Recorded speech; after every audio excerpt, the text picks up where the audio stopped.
എത്ര പെട്ടെന്നല്ലേ നമ്മുടെ ലൈഫിൽ ഓരോ ദിവസം കടന്നു പോകുന്നത്. അങ്ങനെ എൻ്റെ പിറന്നാളായേക്കുമായിരുന്നു. ആൻഡ് രാത്രി 12 മണിക്ക് എന്നെ സ്നേഹചേച്ചിയും ദീപുവും പിന്നെ സോനാപ്പിയും കൂടെ തന്നെ എൻ്റെ പിറന്നാൾ ഓർത്ത് വെച്ച് കേക്കും കാര്യങ്ങളൊക്കെ കട്ട് ചെയ്തു. I was so happy and surprise. ഞാൻ ഒരിക്കലും പ്രതീക്ഷയില്ല അവരിങ്ങനെ ഓർത്ത് എൻ്റെ പിറന്നാളൊക്കെ ഓർത്ത് വെച്ച് ഇങ്ങനെ കട്ട് ചെയ്യുന്നു.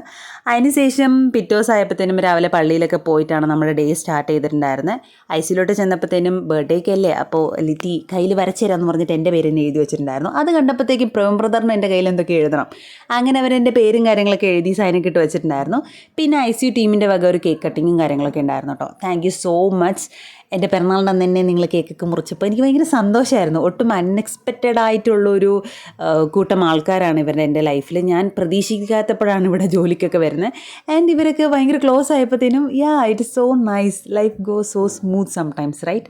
അതിനുശേഷം ഈവനിങ് ആയപ്പോഴത്തേനും നമ്മുടെ അഭിയണൻ്റെ വക ഐസ്ക്രീമും കാര്യങ്ങളൊക്കെ കിട്ടി. പിന്നെ എൻ്റെ ചേച്ചിപ്പണ ഒരു ടെഡി ബിയറൊക്കെ അയച്ചു തന്നിട്ടുണ്ടായിരുന്നു. അവൾ എന്നെ ഇപ്പോഴും ചെറുതാണെന്നാണ് വിചാരിച്ച് വെച്ചേക്കണമെന്നാണ് തോന്നുന്നത്.